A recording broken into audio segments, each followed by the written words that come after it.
All right, all right. Hey, everybody, welcome to FML by Project Refit. Usually means fuck my life, but in this case, it means for my life. Today, we're going to be speaking with Patrick Foley, who is the author of Winning at Retirement First Responder Edition. It looks like this. This is the book. And Pat is going to be sharing with us today his experiences in working with first responders and even veterans as well, some family members, and how he's been able to help them out when to win at retirement. And as always, though, I want to give some updates on Project Refit. What's going on? So, of course, the golf outing. The golf outing is coming up next week, May 27th. We're almost sold out. We have one foursome left or 4 individual ticket purchases left. I'm going to open it back up to individual purchases because somebody was like, hey, I want to golf and I'm late to the party. I would like to sign up. So I'm going to open up for him because he's also a good buddy of mine. But nonetheless, sign up, get involved. You can still sponsor it if you'd like. We're also, big announcement. We're dropping off the trailer this Friday to the FNS Boatworks, which is huge. Dropping it off, baby.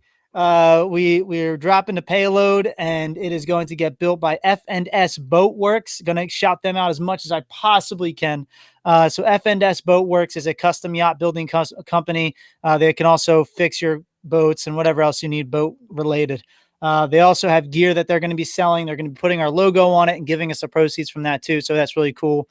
They're a big partner. They're our first major partner, and we could not be more excited and happy. Some MVPs over there. That's right. And we're going to be there with them this Friday for a couple of hours also, working on the design and talking them through it. And we're going to have a whole 3D design, hopefully, that we'll be able to share out with the world on what the vision is. All of that said, let's get right to it. Pat, please introduce yourself, talk to us, give us some stories. Looking forward to it. Hey guys, so I'm a financial planner outside of Philadelphia, and back in probably 2017 or so, I have a business partner named Kristen Hillsley. We started to think about writing a book about retirement. I mean, most of what we do, we advise people how to save money for college and save money for big goals like a house and things like that. But the primary thing that we do is help people retire securely. The big focus tends to be on the financial side because we're financial advisors. So we started thinking, what do we do? What if we wrote a book? And in our practice, we did strive to focus on a lot more than the finances. We wanted to know, what's your family structure look like? Is there any chance that you're going to be supporting your parents down the line? Even do you have pets? We would sit down and really try to get to know someone before we'd even start talking about the money. So we wanted to make our book reflect the way that we advised people, and we started to do research. Went out on the internet and found every book we could on retirement planning that existed. Also, what's the data say about happiness in retirement? How many people are happy in retirement? What causes happiness in retirement? And this was the original version of the book. So that's a great question. It ended up being a pretty big nightmare. It was probably the hardest individual project that I've ever worked on. But the outcome was we discovered a lot of things that we didn't know despite our backgrounds. But 3 themes kept coming up in the research again and again. First of all, one is, you should have enough money to retire.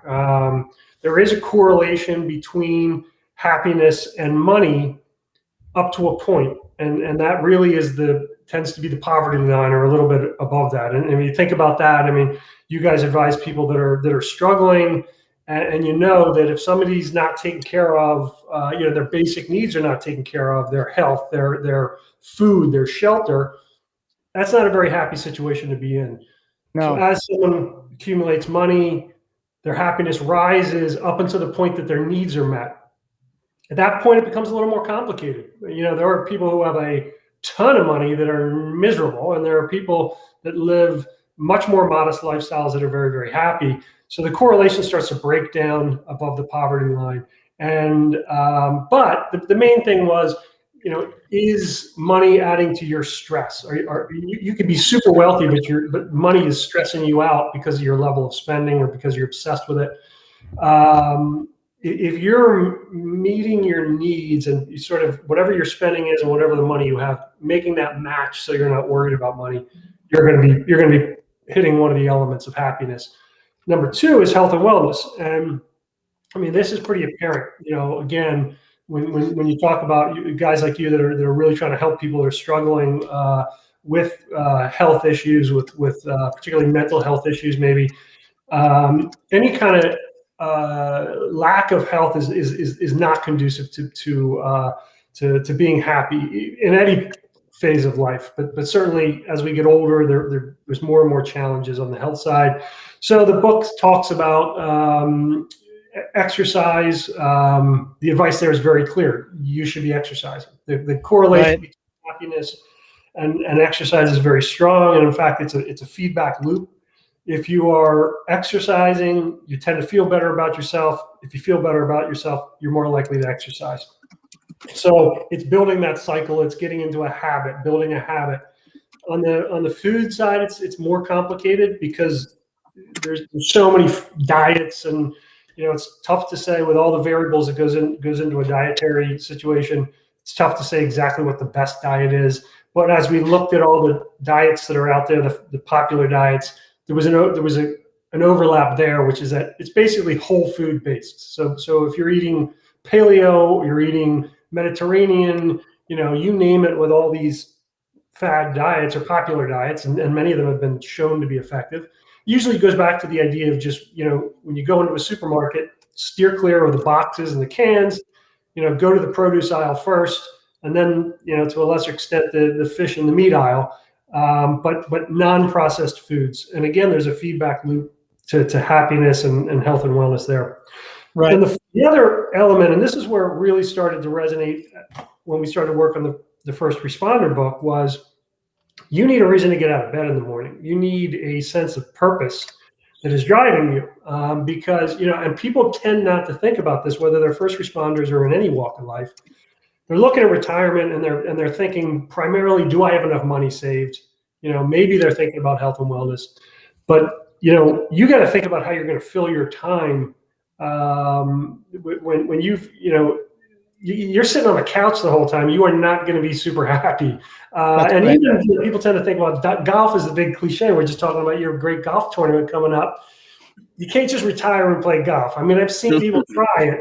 But with all due respect to the golfers out there, there needs to be something else. So and it's a matter of self-examination, of asking yourself that, the question, what's important to me? What are my values? And how can I align my life at all stages with whatever my values and my sense of purpose is? So I wrote this book, published it in 2018, and as it happens, a major metro police department was starting a program of education for retiring police officers. And the woman who was running that effort came across our book and invited Kristen and I to come down and speak to their retiring officers. We were scheduled in early 2020, which you can imagine what happened to that presentation. Yep. That got stopped cold, and but it gave us some time to think about the presentation more.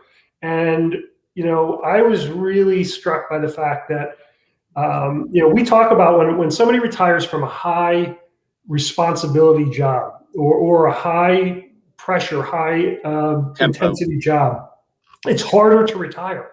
It's harder. Yeah. If you spent your day enmeshed in action, or we see it with CEOs where in the business world, if you're a CEO, your responsibilities are very high. You're used to people looking to you for guidance, and then that goes away and it's a void. And I started to think about the way that really relates to police and first responders in general. Because they do have there are elements to the first responder job, and this goes for the military, it goes for fire and EMS and police. I think there is a real sense of community within these groups, right? You have closeness, a brotherhood, a sisterhood. And I also know, listen, you hear from first responders a lot, both extremes. It's like, these people are my family, and then these people are trying to stab me in the back the whole time. Yep.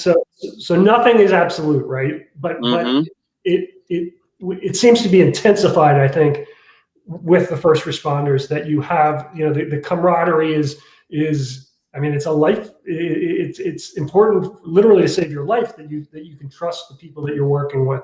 It's paramount to survival. Yeah, absolutely. It becomes a point of identity at that point once they're experienced to it. Exactly correct. It is so much about identity. And then there is the action, which this is a double-edged sword as well, because there are people that have to have the action. The term is adrenaline junkie, which is a negative term. Mm-hmm. It's not a negative thing. Some people are hardwired for action, and they will miss it if they don't have it. And if they're getting that from the job of first responder, and then they're going to retire from that, they need to think about replacing that. And it could be recreation. It could be you're jumping out of an airplane. It could be volunteering in a difficult job. Right. Whatever it is, you need to take a self-assessment if you're stepping out of a job like that. And we hear this from first responders a lot. They're, again, two extremes. A lot of them, I think, are like, I can't wait to get out of this. So they're kind of focused on what they're escaping. Mm-hmm. That's very real. Yep. And what we have sort of challenged them to ask, just because of our broader experience with retirement, is, yes, good for you to be getting away from things that are causing you stress and have all kinds of maybe negative repercussions. But what is it about the job that you do like? There's probably some element of the job, whether it's camaraderie, or whether it's the excitement, or whether it's just identity. You use the term identity. There is an identity to, I am a member of the U.S. Army. I am a police officer. Whatever that is, that's a strong identity to be able to relate to. Even when you're kind of introducing yourself to someone, it's a powerful identity, and I think you do keep that to a certain extent when you step down from. I'm a former police officer. I'm a former member of the military. You carry the positive elements of that with you always, but it's something to think about. Yes. So, when we gave the presentation, we ended up writing this other edition of the book. It has a lot of elements that are it's similar, but we focus on some different areas. A lot of first responders they work in the public sector. They have pensions, which is very different from outside of the public sector. Their pensions are unicorns. They don't exist anymore, but they're very, very important to people retiring from the role of first responders. So we talk a bit about that. We talk a lot about what we just covered there in terms of the identity and the elements of the job that you will miss. And I'll talk in a minute about how we kind of pull it all together. Another big factor is first responders tend to retire very, very early. Okay, at around age 50, and this really varies from job to job. It can be younger in the military, but age 50 is pretty common, at least for police and fire. This was another huge thing that we came up against, or we discovered in our research. Age 50 is a low point, a natural low point in happiness.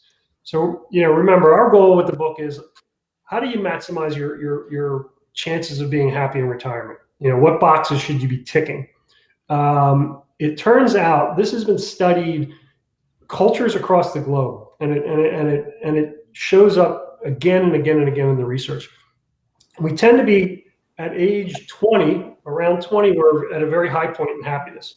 And this makes perfect sense, right? Because I wish I was 20. I could be 20 again. Give me a week of being 20 again. I'd be a happy man.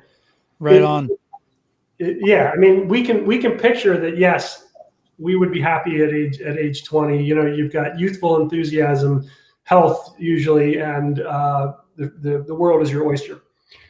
Beyond that, happiness tends to start to trend lower. The phenomenon is called the happiness curve. So we start up here at 20, and then it starts to ebb low, low, low, low, low. It bottoms out right around age 50. They've even observed it. Now, when I first heard this, I thought, okay, it's a life thing, right? Age 50, you're stressed. Maybe you're starting to think about your own mortality more than you did when you were 20. You've got, a mortgage and, all kinds of grown-up problems maximized at age 50. But then as I read more about it, it turns out it might be more than that. It's not just where you are in your life. It's actually something internally that we're biologically hardwired to hit a low point around age 50. So that the midlife crisis might be coming from inside us for some reason or another. They've even observed it in primates, which I don't know. How do you measure the happiness of a chimpanzee? I don't know. There apparently are scientists that are able to do that. Huh. So here's where it gets surprising. Happiness then starts to rise, and it peaks beyond age 70. And this was kind of astonishing because, look, we all think about mortality, and there's always discussion of us being in a youth obsessed culture. So you don't think about happiness late in life as being an obvious thing. I think we look at aging mostly with a sense of dread, like, oh man, I don't want to get older. But it may actually be that it seems almost certainly that people do, on average, again, everything I'm talking about is averages, but on average, there is a natural tendency to start getting happier between age 50 and out to age 70 and beyond. This is important to all parties. I mean, I'm 51, so I'm like, all right, I'm dead bottom here. I'm on the upswing. But it's an important factor because think about this from the perspective of a lot of first responders. If they're retiring at age 50, they're going through a major life change. They're giving up all these elements that they've been used to, some positive, some negative, but they're also maybe just feeling crappy based on human biology. Yep. So what's important about that is just the awareness of it, that okay, you know what, things might actually start to get better even without the action steps that you're hopefully are going to take. That life sometimes does just get easier internally with the passage of time. So I look at it like it's an optimistic message, particularly for people who are at that low point in life and maybe are struggling with other issues. So in the book, and this is sprung out of something that we do in our practice. We're thinking about how do we bring all these elements together. There's something called mind mapping, which I think anybody going through transition in life, whether it's, we look at it from the perspective of retirement, but you could also look at it from the perspective of changing careers. A first responder maybe who's getting out of one role and is wondering what they're going to do in their next role. It's a technique called mind mapping, and there's free software out there that you can check out. In fact, there's a website that is a companion to the book called retiredhappy.me. And if you go in there. Retired with a D, retired happy? Retired, yes. Retired, yep. Retiredhappy.me. And we just have a lot of resources and things on there. There's a technology section where you can download this mind mapping software that I'll describe. There's multiple free versions. It's not something that's owned by anyone. It's a kind of concept that's widespread. But basically, you start with a central idea, a central concept, and then you build out additional concepts around that, and then you build out additional concepts around the subtopics. So I'll give you an example. Let's say you're thinking about, where do I want to retire? You could put places to retire as your central topic, and then around that you could put, Florida, the islands, California, the mountains, and then outside of each of those subtopics, you put ideas. You put additional, next to Florida, you put low taxes. You can Positives for those places. Yep, close to family, whatever. And you build out this map. You can do this on a big sheet of paper, or you can do it with these software packages. But it's a really good couple things that it does is it prompts you to think. It's a brainstorming tool, but it also is a note-taking tool. So it allows you to record your thoughts and organize your thoughts. So this is something that we could, we would advocate for. Let's say someone's stepping down from first responder or any kind of career. You would say, all right, here are my ideas of what I want to do for my next job, and you put them around, and then you start adding your pros and your cons and your notes and your things like that. That's kind of the way we advocate the whole approach. So you do a big map for everything. What's my health and wellness strategy going to be? What are my next career options? Where do I want to live? And then it can be more abstract, like who am I in retirement? What's important to me in retirement? Or if not retirement, the next phase of life. I mean, we use the term retirement, but these days it's not like it used to be. A lot of our clients, and this could be people who have, regular jobs, I'd call it, a teacher, a police officer, or a CEO. We're seeing more and more of them not retire in the traditional sense. They either take a second career, or a lot of times, ideally, it's whether it's a second career or if it's a volunteering job or both, it's just categorized by more freedom. And again, I would think from the perspective of the first responder, this is a huge factor because there is a distinct lack of freedom elemental to the role of military. We think about the structures of the military or the structures of a police job, and the demands on time. When that loosens up, hopefully the next phase maybe is more illustrated by freedom of choices, freedom of time, and that kind of thing. Right on. I think that works. I think that's a beautiful transition tool. We talk about it all the time. That first year out of the military, you're lost. You have no idea what you're doing. Most people don't have a plan when they get out. That is a beautiful idea for transitioning soldiers, anybody in the military, not just Army, to have that, to make that bubble, to make those brackets and whatnot. That's something like we should start looking into, in all honesty, James. Things like that to another resource, another option for these men and women to have getting out, because that makes just so much sense. Like, I see how it works amazing with retirees, but that could work with any group transitioning to consolidate all your thoughts into one area instead of living in that unknown. It's so simple and yet so powerful. I've done it with my kids. I sat them down and I did a mind map of them. Who are your friends? What are your interests? How would someone describe you? And then I've gone back years later and looked at them, and they're really cool. And hopefully this is something we would repeat, other times in their lives. But it has, almost endless applications. We use an expensive version of the software called MindJet that can do very complex project planning. And I use it, because I'm involved in a lot of different things. I use it just to keep my head straight that, here's what I'm doing with the book. Here's what I'm doing with the financial planning. Here's what I'm doing with the volunteering. And I use it like a to-do list of sorts. But yeah, it's great. I highly recommend it. Yeah, I think so. Mind mapping, to me, it's used in many instances, including in business as well.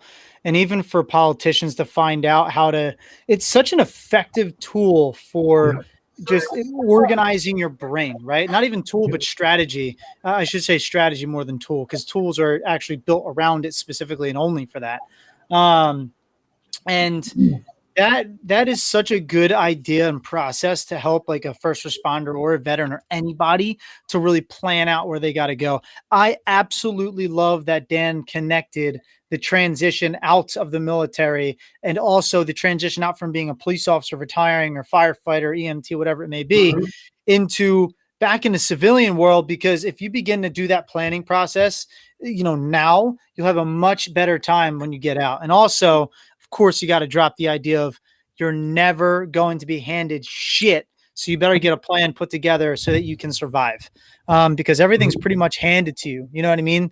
Not handed to you, but I'm sorry, planned out for you. In the military, or even and also first responder and police as well. Police is very regimented, right? Yeah.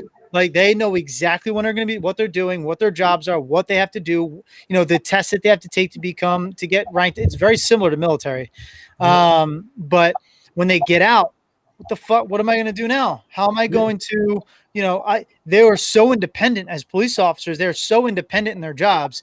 What do you expect them to go listen to some, guy fucking yelling at them to go file papers? No, fuck that.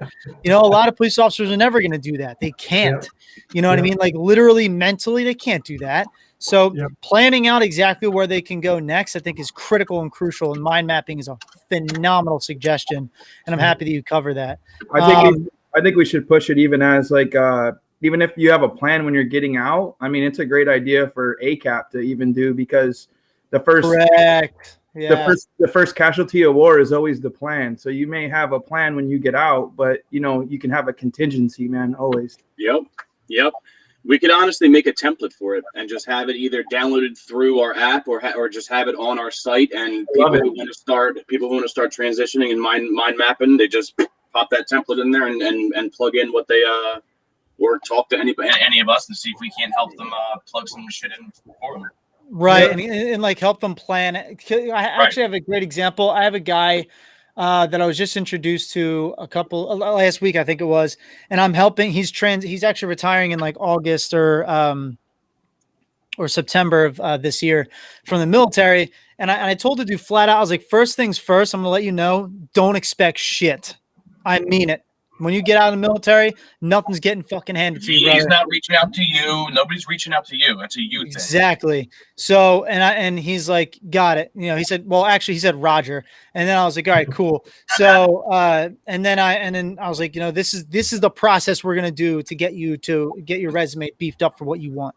So we're going through that process now, and I think mind mapping and adding that to maybe even the process of him transitioning out is a great idea. And there's great tools that we can put into our app. Actually, people actually want to practice it for sure. And like link them to some other tool that would be really helpful. Yeah, totally. Because there's literal tools out there that are just amazing for it. I can't remember. There was one that I was using at Columbia. I forget what the hell it was called. Damn, I wish I could remember, but it doesn't really matter. There's a few that, I know there's a few that there's like a free version, and then you pay a little bit more for the more advanced versions, but there's a bunch of them out there, because ultimately, if you're not doing the really sophisticated project management side of it, it's a super simple technology. All you're doing is drawing bubbles outside of bubbles. So there's definitely a ton of different options out there that range from either really cheap to full on free. Right. See, exactly. I kind of did it when I got out, but it was all in my, like, I didn't write any of it down. I didn't do any I did some planning, but I think I would have been, and I set myself up for some success. Like I had a therapist set up before I even got, like I set up here before I got out of Texas. But I think if I did mind mapping, I would have been on a completely different level right now. Completely different. I can definitely see the power this could have with just me speaking from the veteran side, the veteran community. Extremely, it's structure. It's structure. So when you get down, you lose that structure. It's just bringing that structure right back. And if you have other veterans or Project Refit helping you, it's it's keeping the camaraderie and the structure while they're transitioning, which is what they lose. They lose both of them. Yep. That's big stuff, man. I still think there's a couple of tools that or things that I really custom wise want to put into our app. I mean, I always talk about the one with Raul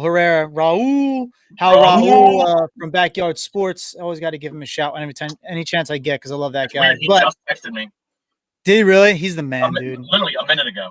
I love Raul. So he said, love this, dude. Such a good talk. So Pat, you're getting some love, brother. But so something that he did was the video, how he put in a video where he recorded himself, changed his whole fucking life.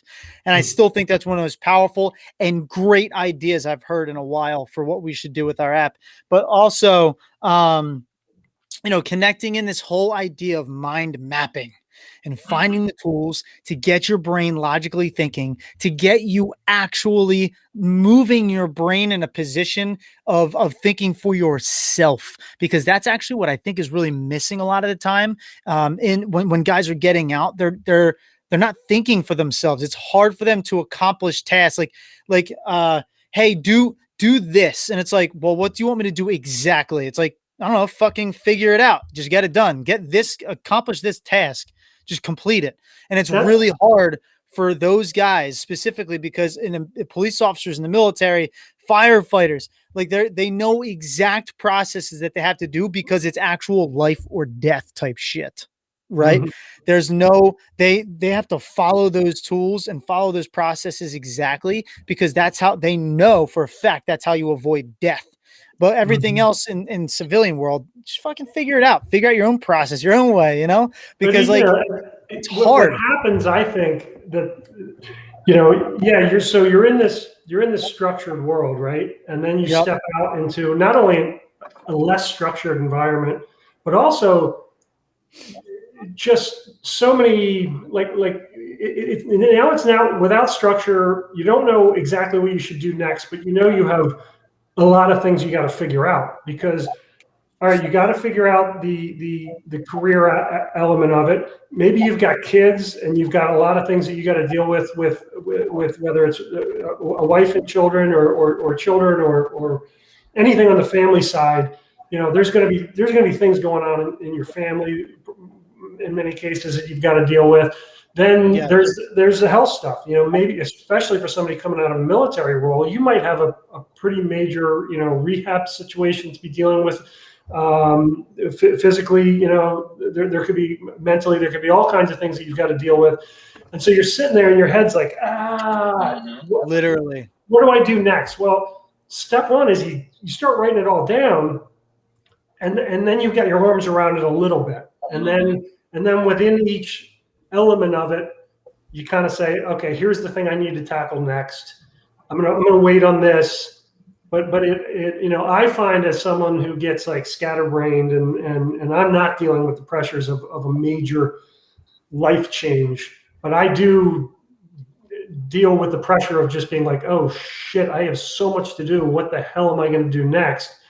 And having stuff written down in a picture kind of format, I find takes stress off me, because okay, there it is. There's all my to do. Yep. So something that Raul said, the loss of structure is one of the biggest obstacles for all of us making our way out. Simple as that. Yeah. It's true. Yeah. It's true. Free will. So Wade, you can say things out loud. You don't want to interrupt, man. I know, but I guess you're using that as your way to keep your thoughts. Go ahead, say it, bro. No, I was just your mind mapping. Yeah, mind mapping, bro. No, I was just saying free will becomes hard for those who spend their lives under commands and regiment, like you're so used to waking up, being told to shave. Sometimes like you don't even know if you should shave or not when you're out. You're like, dude, like I didn't have this before. Do I get up at 5 a.m. because I can get up at 10 today? How do I study for this job interview? It's hard, man. Like, what's my next step? Because you spend your whole life being told what the mission is to accomplish. And then when you get out, dude, you literally don't have a mission anymore. You don't have a mission statement. You don't have nothing, bro. You don't have an AAR if you fuck up. Like, it's just, you're there. There's no second chances, nothing. Yeah. One one of the things that we say towards the end of the book is that retirement is a blank sheet of paper. And we say it as a positive, that you can, hey, you can go do whatever you want, to a certain extent. But looking at it from your perspective now, and the perspective of somebody getting out of the military, that blank sheet of paper could be terrifying. That's the problem, is that it's a blank sheet of paper. So yeah, it's time to start writing things down on that blank sheet of paper and start building some structures into it. I'm huge on making things tangible. Even throughout all my therapy, I did a CPT, cognitive processing therapy, and that entire thing is just fucking writing. And just I think nonstop, and the thoughts are just repetitive and they grow on each other. Not necessarily in a good way, but when you write it down, I've done it in our Zooms. I've had a core belief that I thought was fucking, but I never verbalized it. I never put it out there or wrote it down. It was just a thought.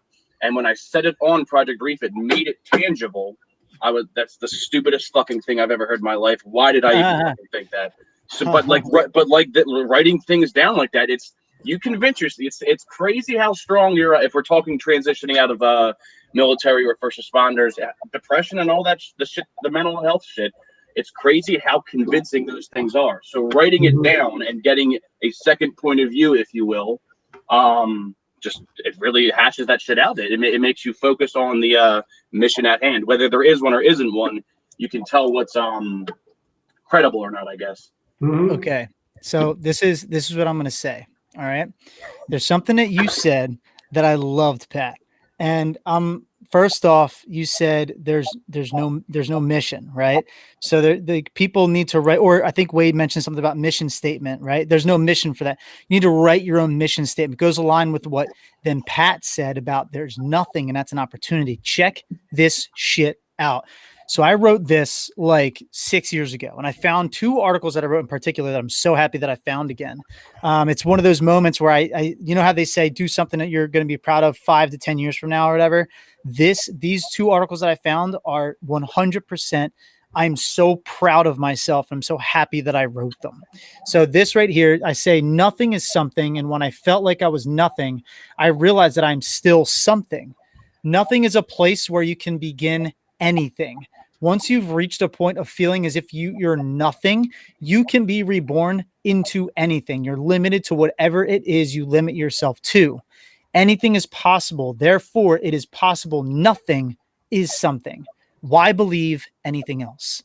So when you hear that you're at nothing, at that point of nothing, you can actually write that mission statement for yourself. Create your own mission, right? That's actually something Gallant Few. That's what they try to do with guys. This is Gallant Few. They try to get guys to write their own mission statements for their own life to get out when they're transitioning out, right? I think it's a great organization that they focus on that big time. We try to give guys their new missions. Like we try to give guys mini missions, right? Go execute on this. Go complete that task. Go get it done. Like one of our guys were like, hey, man, we know that you're in a shit spot. Go out and start working on your fucking cars again because you told us like to work on cars. You have a ton of them in your yard that you're not working on right now. Go complete those tasks. And then he was like, oh, yeah, I forgot about that. I forgot that I have that shit out that I have to work on. All right, I'll get it done. As soon as they start doing just little fucking things, man, it builds up and builds up and builds up. And you get better and better and better and better because you're executing on things. And when you begin to slip again, you need a reminder. You can get that from your friends, your family, people that care about you and love you. That's a reality. That's a real thing. Nothing can become your biggest opportunity to become something, right? You can be reborn. And I love that. I love that you mentioned that, Pat. I back you up on that 1,000,000%. Yeah. I mean, if you look at people who've gone on to tremendous success. I mean, like started a startup business that became fabulously successful or became a rock star. Let's use that as an example. Became a great actor. Okay. Whatever it is, a lot of times getting to this level requires starting with nothing because you don't have a backup plan. If you don't have a backup plan, it allows you to get hyper-focused. You don't see a lot of kids, second generation, super wealthy kids going on to become rock stars. Usually it's somebody coming out of a difficult situation. They got nothing left to lose. Therefore, might as well just lock right in on this and give it a shot. That's right. That's right.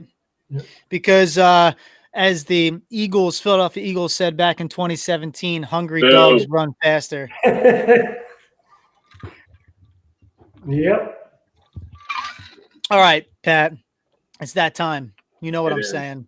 When was it in your life when you realized, what story do you have for us where you've recognized, and it could be when you were fucking 12, by the way, Pat, I'm not even joking. What is the pinnacle point of your life where you were like, I am for my life, not fuck my life? Because we've all gone through shit, all of us. And if you tell me otherwise, I'm going to call you a liar. So give us that time where you were going through it and it was rough for you. And you were like, you know what? I'm for my life and I'm moving forward and I'm going to take on the world. Well, you know, I can think of when I became a creative person. Let me put it that way. There was, I was a pretty lousy student. I mean, I'm embarrassed at how bad of a student I was because I had every advantage. I went to good schools. You know, I had a good family. But in college, I was kind of a mess. I was getting lousy grades and you know, talk about having no purpose. I just had no direction or anything else. And I got a good job, which is still the job I have now as a financial advisor. But things started to change. My sister, one of my three sisters had a really cool job. She ran a organization called Love, Hope, Strength that does bone marrow drives at rock concerts. It was founded by the lead singer of the 80s band The Alarm, and he had gotten cancer twice and beat it. Actually, took on a military motif to it, as a matter of fact, because he was fighting cancer, beat it, and then he got it again, and he started wearing like camo gear and looking at it like a war, which he won. Yep. He beat cancer a second time. So we started this organization called Love, Hope, Strength. They do bone marrow drives, like I said, and then they do treks around the world. And like they put the first mammography machine in Nepal, and they go with a bunch of musicians. They do a big hike, play music the whole time, raise money, and then buy equipment for the place that they trek to. So it's really an incredible organization. Yeah, it's great. She was doing this while I was helping as a volunteer for a youth sports organization that I eventually became head of. And we had this little festival with like kids rides and games every year. And I decided, you know what, why don't we do a concert and why don't we make this a bone marrow drive, and I'll get Love, Hope, Strength to do it. I was scared to death. I mean, you know, talking to guys who've been in the military, it's a little ridiculous for me to say I was scared to death, but I was not at all. I was afraid to take this leap, very much so, because I thought I'd end up making a fool out of myself. And I did it, and we're now coming into, this will be after a year off from COVID. This will be our 7th year of doing it, and it's a ton of fun. Big music festival, big by our community standards, and we've put a ton of names hundreds of names on the National Bone Marrow Registry. We found some matches. I'm very proud of it. But in doing that, I developed an attitude that if I have an idea and I think it's a good idea, I'm going to do it. And I don't care how frightened I am of the idea. If I accept to myself that this is a good idea and this has a reasonable chance of succeeding, I'm going to do it. And from that was the publishing of the book. I've developed a number of websites that aren't even profitable. One of them was a pro police website called Stand with the Blue, which I did the last time there was a big upsurge in negativity towards police. I started a blog to put my own thoughts out there that were pro police. A website for youth sports and learning about the recruiting process. And then the first responder edition, which I had no idea, you know, is anybody why am I writing another book? But all of this flowed from this original leap into the unknown of saying, I'm going to do a music festival. And now my life is a lot more interesting because of all these different projects. I mean, that's why I'm here talking to you guys. And I love that kind of stuff. I love the writing, the creating, and taking a stab at something. So that's it. It was more of an attitude switch that came from one effort that I made. I love that. I love it because it brings in something that I think is really important for a warrior, for a person, for a man. Believe it or not, I think creativity is something that is super, super important. I genuinely believe that. I think that there's a reason why you'll see, like, if you look back in time, they say things like it's better to be, I think they say it's better to be a warrior in a garden than a gardener in war. And also something about a poet. I fucking forget what it is about the poet, but Bruce basically Lee. covering, what's that? Bruce Lee said that. Something about a poet? No, Bruce Lee said the warrior in a garden than a gardener in war. Right. And then there's something else about being a poet. And I just see you'll find shit like that all over, because like, it's basically what I like to call it is we need to become warrior monks. You know what I mean? Like, the guy that knows how to stay calm almost at all times, right? Even in high stress situations. And I think that it's an opportunity that a lot of veterans and police officers specifically, and even firefighters have the opportunity to be that. Right. Even EMTs, right? Like there's so much shit that's always going on around them. They have to stay calm. And if they learn how to channel that, I think there's an opportunity, and they do have that opportunity. A lot of veterans have that opportunity to become the channel, the craziness in their head that's happening all around them. And then they can turn it into a positive energy, right? Through any kind of crazy artwork or creativity, they can put it down on paper, get it out, write it out.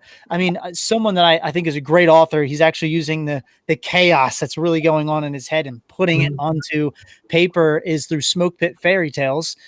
Trip Ainsworth, Gene Ainsworth, I should say, but his Trip, he goes by Trip. He has this whole freaking book series the guy wrote. I mean, like, I think it's like 6 or 7 books that he has. And the veterans are starting to pick up on it now, and they're starting to read it a lot more. And they're like, yo, this is like the coolest mix of Space Marines and reality and like a bunch of shit, like aliens and shit everywhere. He's like, this is incredible. And the guy's literally just using his creativity. Wade is another great example, actually. The guy that's on there right now. This is Wade with us, by the way, Pat. Hi, Wade. Hey, Wade. So Wade is another good example of someone that uses his creativity, his writing. He likes to write, like, really, like, when he's going through it, he fucking writes. Yeah. And I think it's something he needs to remember himself. But at the same time, when he's going through it, he also comes out with these. I don't know how Wade does it, but he comes up with some of the craziest one-liners I've ever fucking heard in my life. But it's because there's just so much going on. He's seen so much. And Dan, no, we don't go together. That superpower that you got for you can see a human being and you'll just be able to pinpoint that person's like look of doppelganger. It still freaks me out. I don't know how the fuck you do that weird. shit. It's so weird. Pat, it's literally like he's like Google Lens. He is Google Lens and like in human form. It's true. A lot of people swear by journaling. You mentioned writing a few times there. Yeah. A lot of creative types. I mean, top creative types in business and the arts really swear by journaling. I love it. That's what I read to you. I love to write. Me personally, it's always helped me. And I actually got away from it for a little bit, but I also kept my creativity up through doing other things now. Right. So it's like this is creative. Like you see the images on here and shit, like the Project Refit thing, the FML from the beat. That was the creativity, me creating it. And then, FML, the name came from Wade's great brain. And like, he came up with the whole name and everything, the concept, but it's creative powers need to come together to create something special. Yeah. That's what it is. Yeah. So I love it. Yeah. I now feel like I have to be doing something creative. Like, parts of my job are very non-creative, financial plan, math, that kind of stuff. I have to have the creative side of it, or I'm just not going to be happy. And I didn't realize that I was missing it until I started to get into it. Yeah. Even the amount of courage when you said when you were doing the rock concert, you were terrified of the possible bad outcome. That, I mean, whatever it could have been. Yeah. And then you sat there and told yourself, once it worked out, that if I have a good idea, I don't care how scary it is, what the possible negative what's the worst are. thing? Because it isn't really a risk. It isn't, put it in perspective of people who are doing first responders. That's a real risk. Throwing a concert and being afraid no one's going to show up, that's not a real risk. I mean, that's move on to the next thing. If it doesn't work, drop it and move on. Because a lot of the things I've done haven't worked, depending on how you describe that. But I've always felt like all of them, even efforts that I kind of did and then they faded away, I learned things, through the process, and one thing led to another just by me trying different stuff. It's amazing. Definitely. That is fucking amazing. Well, there's power in failure. You get to choose if you want to learn something or not. So much power in it.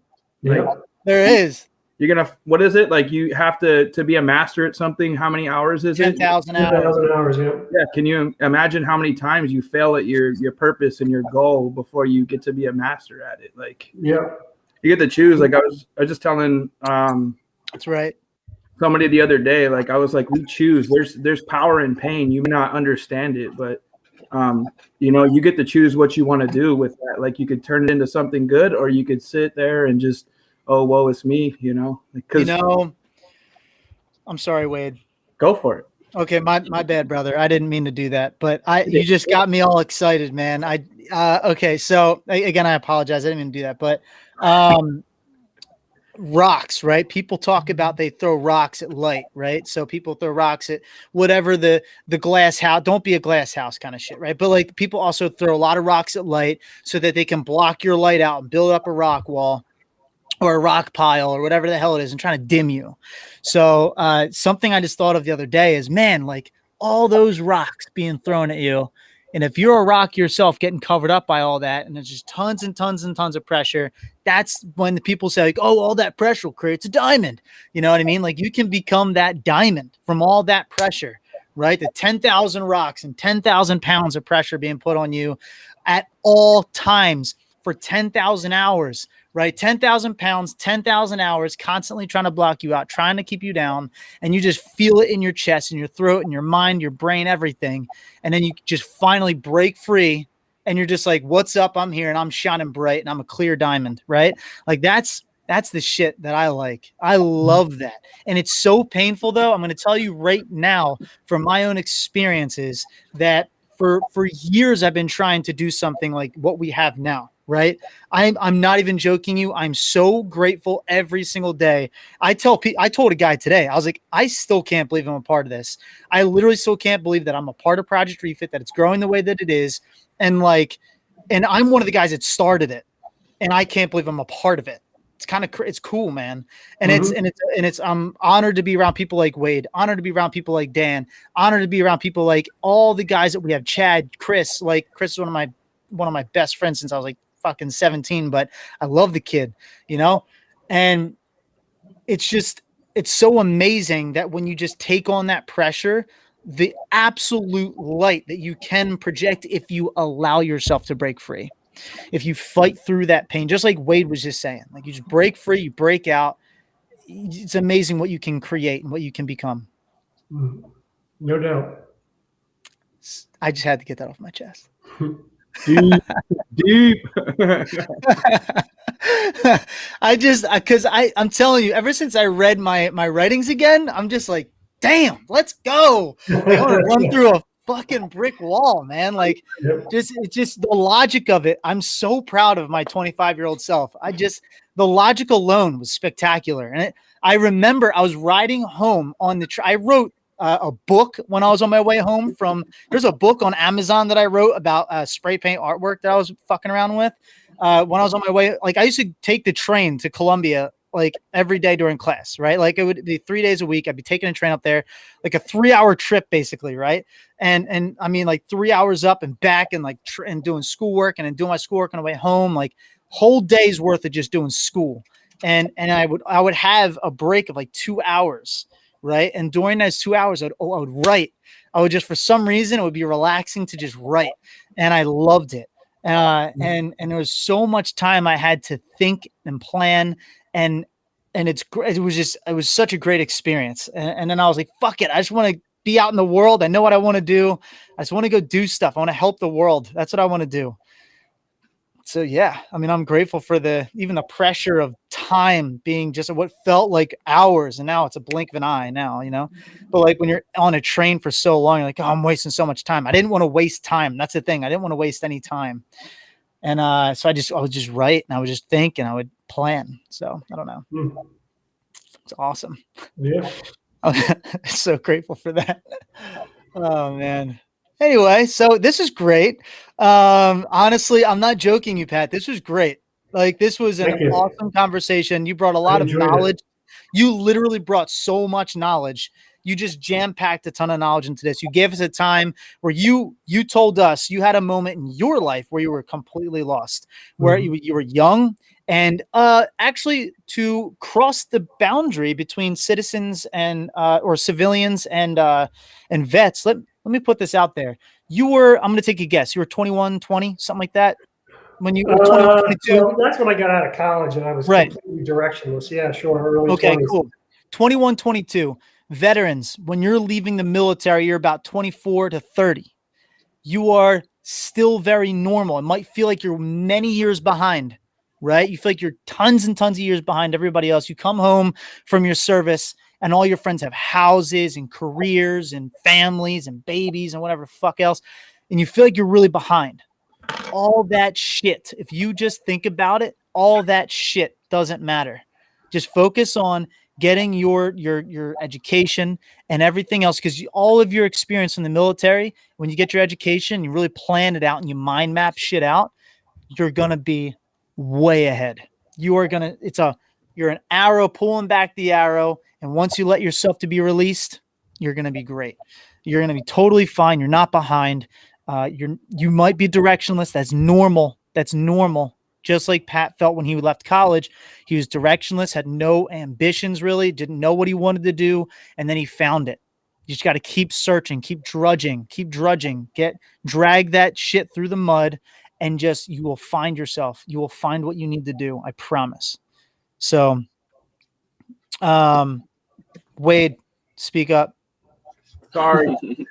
I was saying that maybe I could put together, because this guy, I feel like vets getting out, not even just retiring, but getting out, including myself, didn't really have a financial plan. I would actually just like to put together something for veterans and first responders to actually see, as we were talking about, writing down our mission statements and making things tangible. I would like to, if you could, you don't have to. No, absolutely. Yeah. I mean, I can tell you. We'll help him for his book, his next one. the best thing that somebody in their 20s has going for them is a long time horizon, and it's really the most powerful thing from an investment standpoint. Is any amount that you could carve out and put away on a regular basis that you're not seeing. So in other words, it shouldn't pass through your hands. If you can set it up so it's automatically going into an account. In police officers, I talked to so many of them about their retirements, and they all said the same thing. I have a nice retirement package, but oh man, I wish I had started sooner. If you start saving money in your 20s, you're almost guaranteed to be a millionaire if all you do is automatically set some aside every single month. Just put it into, and it almost doesn't matter what you put it into. You can put it into the S&P 500 index fund, put it into some kind of investment that you don't touch, and you don't pay any attention to what's happening in the markets. You don't ever worry about when to move it in and out. You just get in there. In fact, for young investors, you want the market to be horrible. It's counterintuitive, but people are like, oh, this market's terrible. Well, are you selling or are you buying? If you're saving, you're a buyer. You want it to be cheap. A theoretical ideal scenario is that the market spends the next 20 years cratering and being horrible, and then it starts to be better when you're in retirement. Just be an acquirer as a young person of assets, and the easiest, I'll just use the S&P 500 as an easy one. Cryptocurrency. Or cryptocurrency. Don't get me started. Just be saving something. Getting you going. And don't touch it. Whether it's seriously in a portfolio, it should be stocks. It can be crypto. It can be gold. It can be hopefully a mix of different things. But the younger you start saving, the less it's going to hurt later on, and you'll be amazed because you'll just be putting a little bit away. I mean, maybe it's $100 a month, whatever it is. All of a sudden, you look at it and you're like, "Whoa, where did all this money come from?" Right on. So I'll see what I can think of in terms of resources, but basic advice is just carve a little bit out every month. Once you're working again, if you have a retirement account at work, those are the best. Use that. If not, just set up an account, but just don't touch it. I know if you have USAA or Navy Federal, I have a Roth IRA through USAA, and I mean it's incredibly easy. I know supposedly they're like not easy to get anymore, but USAA, I mean it was a 20-minute phone call, and that's going to set me up as long as I put. It's like I have a max of like $5,000 a year, I think. Yeah. But I opened that up in 2015, I think. Yeah. Yeah, that's the best advice I can give a young investor is be a young investor. You will thank yourself. I don't care what you're struggling with otherwise. If you're putting a little money away, you're gonna start to feel like, oh man, I'm building something here. I'm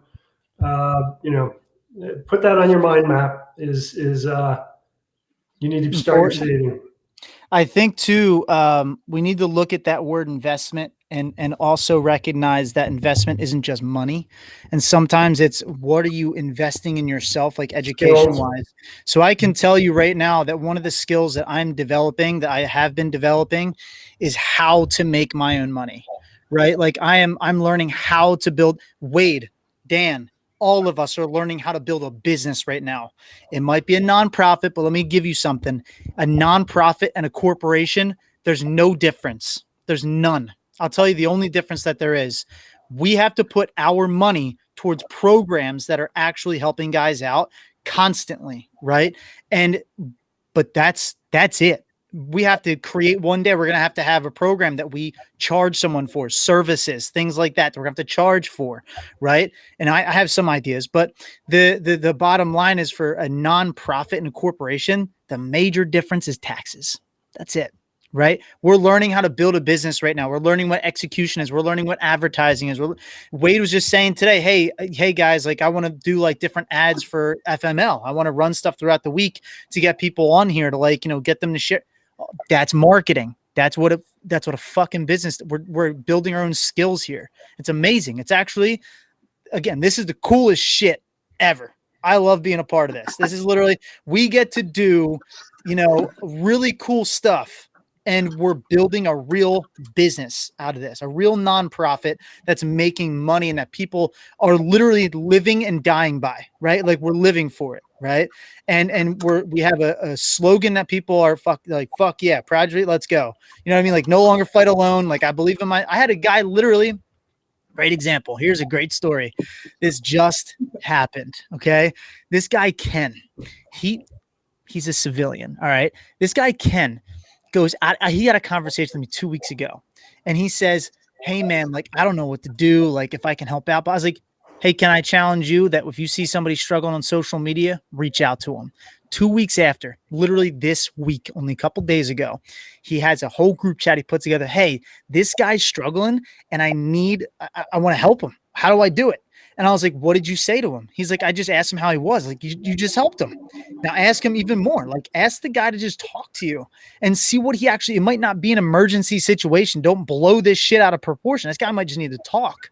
And he's like, all right, cool, man. He did that. He called the guy. They had a conversation. They talked a little bit. The guy just needed to get some shit off his chest. And now he's also giving him, us as a resource. He has a community he can reach out to. He's probably going to sign on tonight. The guy that he recommended to us through our Radio Check Buddy Check-in program. And I'm like, there you go, bud. Guess what you just did? You potentially just saved a life just by talking to him. That we're trying to empower the voices of even you, Pat. You can do that. You can do it. If somebody's struggling, you can literally reach out, hey, do you need to talk? Be a fucking human. Just do it. You know what I mean? Like, don't be afraid of asking somebody how they are. There's absolutely nothing wrong with reaching out.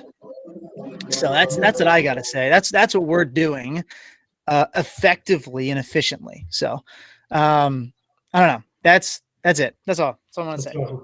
Yeah. So, I mean, like you can invest in yourself in many different ways. You can learn how to build a business. You can learn how to empower people. You can learn how to make your own money. You can, buy, instead of putting $10 into your savings account, why don't you spend that $10 on a book and read that? Because that book could turn into, $500 to $100,000 that you make because of the knowledge you learn from it. Right? Like you don't know. Like, I'll tell you right now, I'm actually executing on something, an idea that I have. And I just learned how I literally just learned how drop shipping actually works. And it's all about the relationships that you make with manufacturers. That's it. And that's what, and then you have a product that you need made. You go to potential customers, you ask them, would you purchase something like this? They say, yeah, they pay you full. Then you upcharge just a little bit and you make it that much. And then you pay for the rest of the product and deliver it to them. That's drop shipping. And I'm just like, fuck, that is the easiest process ever. So, it's cool, man. The world is full of so much opportunity and it's so much fun if you allow it to be. It sucks sometimes and our head gets all, fucked up or whatever. And we have lost a sense of purpose and everything like that. But then you have books like Winning at Retirement right at your fingertips where you can learn a lot.